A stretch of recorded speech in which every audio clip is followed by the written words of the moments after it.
तो पिछले वीडियो में हमने द्वितीय आवर्त के तत्वों के असंगत व्यवहार या असामान्य व्यवहार की चर्चा की थी। हमने यह भी देखा था कि द्वितीय आवर्त के तत्व तृतीय आवर्त के तत्व के साथ विकर्ण संबंध दर्शाते हैं, जैसे लिथियम मैग्नीशियम के साथ, बेरिलियम एल्यूमिनियम के साथ और बोरोन सिलिकॉन के साथ विकर्ण संबंध दर्शाता है। मतलब इनके कुछ गुण एक दूसरे से समानता रखते हैं। तो यह विकर्ण संबंध क्यों प्रदर्शित होता है, इसका क्या कारण रहता है, यह हम यहाँ पर इस वीडियो में समझेंगे। तो क्योंकि हम जब आवर्त में बाईं से दाईं ओर जाते हैं तो जो आवर्ती गुण हैं वह या तो बढ़ते हैं या कम होते हैं। अगर हम यह मान लेते हैं कि कोई एक गुण बाईं से दाईं ओर जाने पर बढ़ रहा है तो ऊपर से नीचे जाने पर वह गुण कम होगा। तो क्योंकि इस तरफ जाने पर बढ़ रहा है और नीचे जाने पर कम हो रहा है,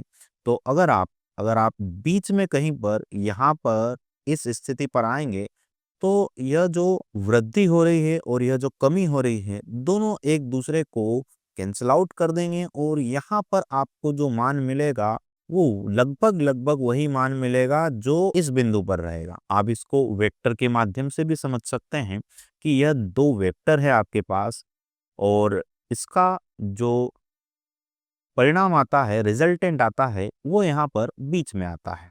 तो उदाहरण के लिए अगर मैं यहाँ पर लिथियम, यहाँ सोडियम लिख देता हूँ, यहाँ पर बेरिलियम और यहाँ पर मैग्नीशियम लिख देता हूँ, तो जब हम लेफ्ट टू राइट बाईं से दाईं ओर जाएंगे आवर्त में तो आकार कम होता है और जब यहाँ पर ऊपर से नीचे हम आएंगे तो आकार का मान बढ़ेगा। तो आप देख सकते हैं यहाँ से यहाँ आकार कम हुआ है, लेकिन यहाँ से यहाँ जाने पर आकार वापस से बढ़ गया है। तो हम पाएंगे कि लिथियम और मैग्नीशियम का जो आकार है वो लगभग लगभग बराबर हो जाएगा। चलिए, तो विकर्ण संबंध के परिणाम स्वरूप हमें क्या देखने को मिलता है इसकी बात करते हैं। तो जो विकर्ण संबंध दर्शा रहे हैं उन तत्वों में हमें आवेश और त्रिज्या का समान अनुपात देखने को मिलता है। जैसे हम यहाँ पर इन अनुपात की बात करते हैं, जैसे यहाँ आप लिथियम की बात करें, लिथियम और मैग्नीशियम एक दूसरे के साथ विकर्ण संबंध दर्शाते हैं। तो लिथियम के लिए आप आवेश और त्रिज्या का अनुपात अगर देखें तो 0.0132 है और मैग्नीशियम के लिए यह अनुपात देखें तो लगभग लगभग लिथियम के समान ही यह दिखाई दे रहा है। और इसी तरह से अगर हम बेरिलियम और एल्यूमिनियम की बात करें, चूंकि बेरिलियम और एल्यूमिनियम भी एक दूसरे के साथ विकर्ण संबंध दर्शाते हैं, तो इन दोनों के लिए आवेश और त्रिज्या का अनुपात आप देखेंगे तो आप पाएंगे कि यह भी लगभग लगभग बराबर है। इसी तरह से बोरोन और सिलिकॉन के लिए भी अगर हम बात करें, वास्तव में बोरोन और सिलिकॉन ऐसे +3 और +4 आयन का निर्माण करते नहीं हैं, क्योंकि इनमें से 3 और ये सिलिकॉन से 4 इलेक्ट्रॉन को निकालना बहुत मुश्किल होता है।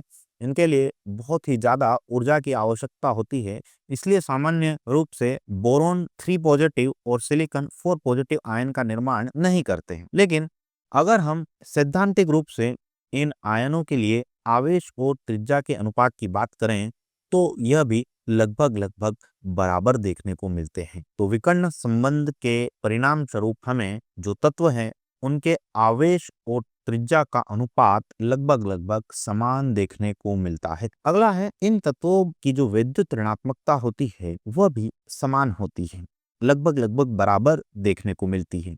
जैसे हम यहाँ पर इनकी विद्युत ऋणात्मकता को कंपेयर कराते हैं। समझिएगा, लिथियम की विद्युत ऋणात्मकता 1 है और यह मैग्नीशियम के साथ विकर्ण संबंध दर्शाता है। मैग्नीशियम की आप इलेक्ट्रोनेगेटिविटी या विद्युत ऋणात्मकता देखें तो यह 1.2 है। यह जो विद्युत ऋणात्मकता है यह हमने पॉलिंग स्केल के अनुसार यहाँ पर लिखी हुई है। अगला जो युग्म है विकर्ण संबंध वाला वो आप देखें बेरिलियम और एल्यूमिनियम वाला, दोनों की विद्युत ऋणात्मकता 1.5 आपको देखने को मिल रही है। बोरोन और सिलिकॉन की बात करें तो यहाँ पर 2 है और यहाँ पर 1.8, ये भी लगभग लगभग बराबर है। आगे बढ़ते हैं, यहाँ हमें इन तत्वों की समान केमिकल बॉन्डिंग या समान रासायनिक संयोजन देखने को मिलेगा। इनकी केमिकल प्रॉपर्टीज, इनके रासायनिक गुण समान होंगे। रासायनिक गुणों से यहाँ पर मतलब है कि ये जो तत्व हैं जो बंध का निर्माण करेंगे, यौगिक का निर्माण करेंगे, तो इनके यौगिकों की जो प्रकृति रहेगी वह समान रहेगी। जल में विलेयता या किसी और विलायक में विलेयता की अगर हम बात करेंगे, घुलनशीलता की बात करेंगे, तो उनमें भी हमें समानता देखने को मिलेगी। उदाहरण के लिए अगर हम यहाँ पर देखें, लिथियम और मैग्नीशियम दोनों एक दूसरे के साथ विकर्ण संबंध दर्शाते हैं। दोनों के क्लोराइड की अगर हम बात करें, तो इनके जो क्लोराइड होते हैं यह मुख्य रूप से सहसंयोजक प्रकृति के होते हैं। लिथियम और मैग्नीशियम के अलावा जो इनके वर्ग में आते हैं, जैसे लिथियम के साथ सोडियम, पोटाशियम आते हैं, तो सोडियम और पोटाशियम के क्लोराइड की अगर हम बात करेंगे तो वह आयनिक प्रकृति के होते हैं, जबकि लिथियम का जो क्लोराइड है वह सहसंयोजक प्रकृति का है। इसी तरह से मैग्नीशियम के साथ में कैल्शियम जो आता है, उसका क्लोराइड अगर हम देखेंगे तो वह आयनिक प्रकृति का है, लेकिन मैग्नीशियम सहसंयोजक प्रकृति का क्लोराइड बना रहा है। तो लिथियम और मैग्नीशियम दोनों ही सहसंयोजक प्रकृति के क्लोराइड का निर्माण करते हैं। हमारे पास विकर्ण संबंध दर्शाने वाला जो दूसरा युग्म था वह था बेरिलियम और एल्यूमिनियम का। तो बेरिलियम और एल्यूमिनियम के लिए अगर हम बात करें, तो दोनों के जो ऑक्साइड है वह उभयधर्मी प्रकृति दर्शाते हैं। कहने का अर्थ है कि यह दोनों जो ऑक्साइड है ये अम्ल और क्षार दोनों के साथ अभिक्रिया करते हैं। चलिए, तो हमने विकर्ण संबंध के कारण और उसके परिणामों की बात की। अब हम यहाँ पर एक प्रश्न से इसको समझने की कोशिश करते हैं।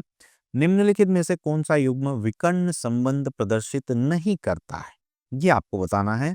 Boron silicon, lithium magnesium, carbon phosphorus और बेरिलियम और एल्यूमिनियम, इनमें से कौन सा युग्म विकर्ण संबंध नहीं दर्शाता है, यह हमें बताना है। तो हमने आवर्त सारणी की बात की थी। लिथियम और मैग्नीशियम विकर्ण स्थिति पर उपस्थित है, ये विकर्ण संबंध दर्शाते हैं। बेरिलियम और एल्यूमिनियम ये भी विकर्ण स्थिति पे हैं। बोरोन और सिलिकॉन यह भी विकर्ण संबंध दर्शाते हैं। लेकिन यह जरूरी नहीं है कि आवर्त सारणी में कहीं पर भी कोई भी तत्व अगर विकर्ण स्थिति पर उपस्थित है तो वह विकर्ण संबंध दर्शाएगा या उनके गुण समान होंगे। जैसे अगर मैं कार्बन और फास्फोरस की बात करूं, तो इनकी विद्युत ऋणात्मकता में बहुत ही ज्यादा अंतर देखने को मिलता है। इनके गुण जो है वह समान नहीं होते हैं। इसी तरह से यहाँ पर दूसरे तत्व भी, तो हम बोलेंगे कि लिथियम मैग्नीशियम, बेरिलियम एल्यूमिनियम और बोरोन सिलिक, सिर्फ ये 3 युग्म यहाँ पर है जो विकर्ण संबंध दर्शाते हैं।